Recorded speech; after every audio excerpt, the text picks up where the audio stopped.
Good morning, my dear students. Today we study class 12, subject biology. Our topic is human embryology. तो हमारा जो topic है आज का वो ह्यूमन एम्ब्रियोलॉजी है और ये आपकी यूनिट है आपकी बुक की 5 मार्क्स की। अब इसमें ये कोई फिक्स नहीं है कि भाई कौन सी है, कितने चैप्टर है आपके, ये 4 चैप्टर हैं और इन 4 चैप्टर्स में कोई फिक्स नहीं है कि भाई कौन सा चैप्टर में से कौन सा क्वेश्चन होने वाला है। किसी एक चैप्टर में से भी आ सकता है 5 मार्क्स का क्वेश्चन और इन सब में से भी आ सकते हैं।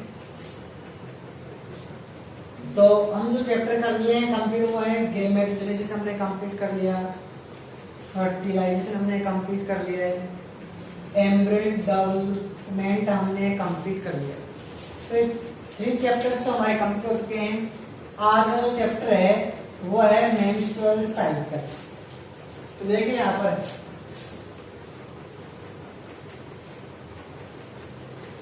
कोई भी एनिमल है, उस एनिमल का जो फीमेल बीइंग है या जो फीमेल एनिमल है, उस फीमेल एनिमल में मैच्योरेशन फेज आने के बाद में उसकी बॉडी में कुछ चेंजेस होते हैं और उन चेंजेस के दौरान उसमें कुछ केमिकल की प्रोसेस या हार्मोनल प्रोसेस होती हैं जिनके कारण वो रिप्रोडक्शन के योग्य होते हैं। तो एनिमल्स में हम देख रहे हैं मेंस्ट्रुअल साइकिल फर्स्ट टाइप का है, वो है एस्ट्रस साइकिल। तो देखिए एस्ट्रस साइकिल है वो प्राइमेट्स को छोड़ करके, देखिए यहाँ पर एक बोल रहा था प्राइमेट्स ऐसे एनिमल्स का ऑर्डर या ग्रुप है जिनका फेस चपटा होता है, इनके फ्लैटेड होता है और वो केवल 2 लेग्स पर ही अपना लाइफ सर्वाइव करते हैं, कि 2 पैरों से चलने वाले होते हैं। जिसमें केवल 3 टाइप्स के एनिमल्स का हम यहाँ पर एग्जांपल लेते हैं कि एक तो है ह्यूमन, एक आपका मंकी और एक आपका चिंपैंजी। नाम सुना आपने ऐसा चिंपैंजी? तो 3 टाइप्स के जो एनिमल हैं इनमें एस्ट्रस साइकिल नहीं होता है। इनमें जो साइकिल होता है वो होता है मेंस्ट्रुअल साइकिल। देखिए इनकी जो फीमेल होती है ना, इन तीनों की, ह्यूमन, मंकी, चिंपैंजी, इनकी फीमेल में जो रिप्रोडक्टिव साइकिल था उसको बोलते हैं मेंस्ट्रुअल साइकिल। तो एस्ट्रस साइकिल किन में होता है? एस्ट्रस साइकिल हमारे कैटल्स में होता है, जिन्हें बोलते हैं ना मवेशी, जो चौपाई होते हैं कैटल्स, उनमें होता है। तो एस्ट्रस साइकिल में क्या होता है कि जैसे ही फीमेल एनिमल में या फीमेल कैटल में मैच्योरेशन फेज आएगी तो वो मेटिंग के लिए मेल एनिमल को अट्रैक्ट करता है, तो वो बनाएगा एस्ट्रस साइकिल। लेकिन हमारा चैप्टर तो केवल इसी का है, मेंस्ट्रुअल साइकिल। तो मेंस्ट्रुअल साइकिल प्राइमेट्स में होता है, यानी ह्यूमन, मंकी और चिंपैंजी की जो फीमेल होती है, उन फीमेल में जो साइकिल उसको बोलते हैं मेंस्ट्रुअल साइकिल। मेंस्ट्रुअल साइकिल 12 से लेकर के 30 तक की जो एज है, 30 तक की, उस एज में ये स्टार्ट होता है। तो इस एज में होता क्या है कि कुछ हार्मोनल कुछ चेंजेस होते हैं और उस हार्मोनल चेंजेस के कारण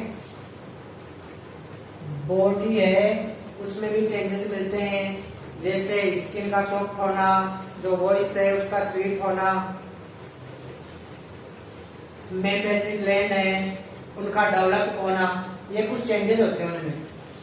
अब इसको हम एक डायग्राम से देखते हैं कि जैसे मान लो ये रिप्रोडक्टिव ऑर्गन है, तो ये जो डायग्राम है इसमें देखते हैं हम, ये ओवरी ये फैलोपियन ट्यूब है, ये यूट्रस है, ये सर्विक्स है और ये वेजाइना है। तो सबसे पहले हार्मोनल चेंज होने से यानी कि बॉडी में 2 टाइप के हार्मोन्स का सिक्रेशन होता है, FSH और एक होता है LH। तो FSH का फुल नाम है फॉलिकुलर स्टिमुलेटिंग हार्मोन और LH मतलब है ल्यूटिलाइजिंग हार्मोन। ये दोनों हार्मोन पीट्यूटरी ग्लैंड से सिक्रेट होते हैं और सीधे आएंगे ओवेरी पर आकर के अटैक करेंगे। तो ओवेरी से एस्ट्रोजन एंड प्रोजेस्टेरोन हार्मोन का सिक्रेशन होता है। तो जैसे ही एस्ट्रोजन हार्मोन का सिक्रेशन होगा तो जो यूट्रस है इसकी 3 लेयर होती हैं। सबसे बाहर वाली एपिडर्मिस, इसके बीच में होती है मस्कुलर लेयर जो मसल्स की होती है और अंदर वाले उसको बोलते हैं एंडोमेट्रियम लेयर। तो एंडोमेट्रियम लेयर टूटेगी, तो एंडोमेट्रियम लेयर टूटेगी तो यहाँ पर ये सेल्स भी डैमेज होंगी और सेल्स में आपकी ब्लड वेसल्स हैं, ये ब्लड वेसल्स हैं ये भी टूटेंगी। तो ब्लड वेसल टूटने पर यहाँ से ब्लीडिंग स्टार्ट होती है और जो सबसे पहली बार ऐसा होता है उसको हम क्या बोलते हैं, मेन आर्च बोलते हैं। यानी सबसे पहले जो मेंस्ट्रुअल साइकिल आएगा सबसे पहले पूरे लाइफ साइकिल में उसको हम बोलते हैं मेन आर्च या मेन आर्च भी बोल सकते हैं इसको। ठीक है, ये जो प्रोसेस होगी वो लगभग 5 से 7 दिन तक होती है और 5 से 7 दिन तक की जो प्रोसेस होती है इसी को हम मेंस्ट्रुअल फेज बोल सकते हैं। अब मेंस्ट्रुअल फेज में होगा क्या कि यहाँ पर जो ये लेयर है ये लेयर डैमेज हो जाएगी, ये लेयर पतली हो जाएगी। एंडोमेट्रियम लेयर है वो पतली होगी। अब 5 से 7 दिन बाद में लगभग 18 ml ब्लड की हानि भी होती है फीमेल को। तभी सबसे ज्यादा एनीमिया होने की संभावना फीमेल या गर्ल्स को होती है, खून की कमी। फिर देखिए फॉलिकुलर फेज आएगी। फॉलिकुलर फेज में क्या होगा कि 7वें दिन से लेकर के और 13वें दिन तक, मैं यहाँ पर लिखता हूँ, 1 से लेकर के 7 तक की जो फेज है वो कहलाएगी मेंस्ट्रुअल फेज। इसमें केवल ब्लीडिंग होगी। सेकंड फेज है वो 13 दिन तक की होगी और वो कहलाएगी फॉलिकुलर फेज। तो इस फेज में क्या होगा कि इन दोनों हार्मोनों का FSH हार्मोन और LH हार्मोन इन दोनों का सिक्रेशन बढ़ेगा। तो पहले FSH का सिक्रेशन बढ़ेगा तो यहाँ पर सेल्स होती हैं और वो सेल्स हैं, इन सब सेल्स में क्रोमोसोम नंबर 2n है, यानी कि होमोनिक होते हैं ना क्रोमोसोम 46। तो ये तो होते हैं सोमेटिक क्रोमोसोम जो मेल और फीमेल में सेम होते हैं और ये होते हैं सेक्स क्रोमोसोम जो मेल और फीमेल में अलग अलग होते हैं। तो इन सेल्स में केवल मियोसिस की फर्स्ट स्टेज तो हो चुकी होती है, अब सेकंड स्टेज आएगी। तो सेकंड स्टेज में क्या होगा कि ये सेल्स मियोसिस करके और बस ये क्रोमोसोम बनेगा, ये आधे क्रोमोसोम की सेल बनेगी और ये सेल फिर चारों ओर से लेयर से कवर्ड हो जाएगी। अब इस सेल को जो फॉर्मेशन हुआ है, अब ये कच्ची सेल है तो कच्ची सेल होने के कारण को बोलते हैं हम फॉलिकुलर सेल्स, और ये जो फेज है उसको बोलते हैं हम फॉलिकुलर फेज। इस फेज में क्या होता है कि केवल मियोसिस की प्रोसेस कंप्लीट ही होती है। फिर जैसे ही 14वां दिन आएगा तो उस टाइम पर क्या होगा, ल्यूटिनाइजिंग हार्मोन का लेवल बढ़ेगा, तो उसको हम बोलते हैं LH सर्ज। तो LH सर्ज होगा, उसी समय यहाँ पर ये जो आपकी ओवरी है ये ब्रस्ट होगी, यानी कि फटेगी। फटते ही ये बाहर ओवम निकल जाएगा। तो बाहर को जो ओवम दूसरा है निकलेगा, इसी को बोलते हैं ओव्यूलेटरी फेज। और ओवरी से ओवम को बाहर निकलने की जो प्रोसेस है, प्रक्रिया है, उसको बोलते हैं ओव्यूलेशन। तो यहाँ पर देखिए ओव्यूलेशन की प्रोसेस हुई।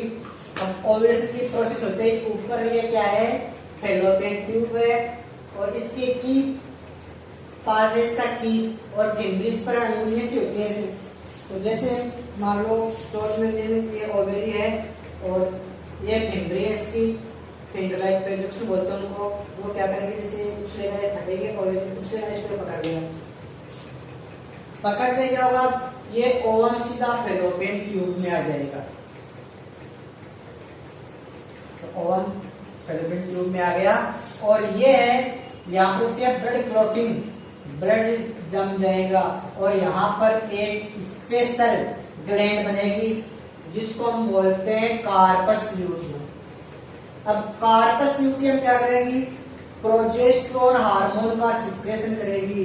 प्रोजेस्टेरोन हार्मोन का सिक्रेशन करते अब इससे आगे जो फेज आती है ना, ये पोस्ट ओव्यूलेटरी फेज, 28वें दिन तक की फेज। इसमें क्या होगा, प्रोजेस्टेरोन हार्मोन का लेवल बढ़ेगा, तो यहाँ पर लेयर फिर से बन जाएगी और ये एंडोमेट्रियम फिर से मोटी हो जाएगी। अब मान लो अगर इधर से स्पर्म गए, इधर से स्पर्म जाएंगे तो होगा क्या कि स्पर्म मूविंग करते हुए और ओवम तक जाएंगे। ओवम से अगर फ्यूज हो गए, ओवम से फ्यूज होते यहाँ पर हो जाएगा फर्टिलाइजेशन। फर्टिलाइजेशन होते हैं, फिर क्या होगा, एम्ब्रियोनिक डेवलपमेंट होगा, और सीधा यहाँ से यहाँ पर इसमें अटैच हो जाएगा, एम्ब्रियो डेवलपमेंट होना लगेगा। लेकिन जब तक फर्टिलाइजेशन नहीं होता है तब तक क्या होगा कि जैसे मान लो मेटिंग नहीं है, फर्टिलाइजेशन नहीं हुआ है, तो लगभग 70वें दिन बाद में फिर से प्रोजेस्टेरोन हार्मोन का लेवल कम होगा। प्रोजेस्टेरोन हार्मोन का लेवल कम होगा तो इनमें यहाँ पर कॉन्ट्रैक्शन है कि संकुचन होगा, सिकुड़न होगी इसमें। और 28वें दिन तक आते आते डैमेज हुआ ओवम और ये एंडोमेट्रियम, ये फिर से टूट के ब्लीडिंग होगी। ये प्रोसेस बार बार चलेगी, हर 28वें दिन के बाद जो प्रोसेस चलती रहती है। बस ये एक साथ मेंस्ट्रुअल साइकिल कहते हैं। अब देखिए मेंस्ट्रुअल साइकिल हुआ तो मान लो फर्टिलाइजेशन भी हो गया।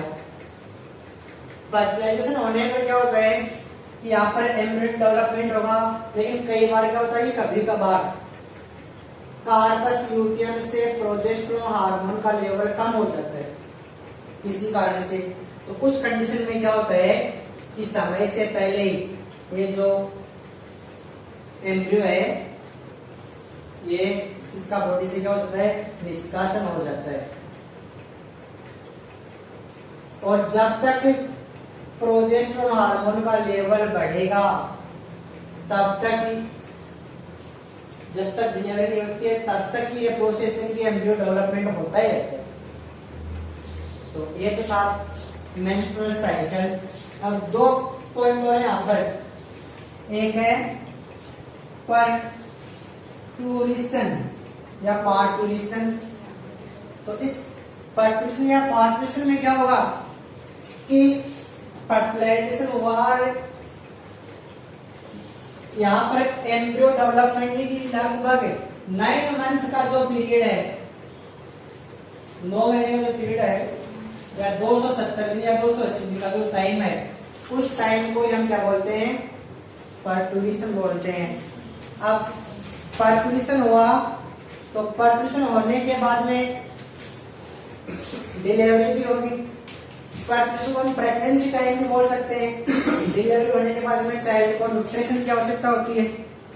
तो न्यूट्रिशन की आवश्यकता होती है तो उसको मेमेटरी ग्लैंड से मिल्क सिक्रेशन होगा। तो मिल्क सिक्रेशन की जो प्रोसेस लैक्टेशन, ये पिट्यूटरी ग्लैंड है, उससे oxytocin hormone and prolactin hormone का सिक्रेशन होगा और वो सिक्रेशन होकर के मेमेटरी ग्लैंड्स में आएगा, जिससे मेमेटरी ग्लैंड्स की जो फैट होती है वो फैट मिल्क में कन्वर्ट हो जाती है। और मदर का जो फर्स्ट मिल्क है उसको हम बोलते हैं कोलेस्ट्रोम, जो बच्चे के लिए अमृत के समान होता है। तो ये तो था आपकी पूरी यूनिट आज यहाँ पर हो गया कंप्लीट। लेकिन यहाँ पर अभी देखिए एक नाम और रह गया है, उसको बोलते हैं मेनोपॉज। तो जो उम्र की जो फीमेल है उस फीमेल में 45 से लेकर के 50 साल तक की उम्र में या एज में होता क्या है कि ये मेंस्ट्रुअल साइकिल बंद हो जाता है। तो मेंस्ट्रुअल साइकिल बंद होता है, इसी को बोलते हैं मेनोपॉज बोलते हैं। सबसे पहले जो मेंस्ट्रुअल साइकिल रहेगा वो मेनार कहलाएगा और जब ये बंद हो जाएगा पूर्ण रूप से तो कहलाएगा मेनोपॉज। इसी के साथ आपकी ये यूनिट भी कंप्लीट। Thank you.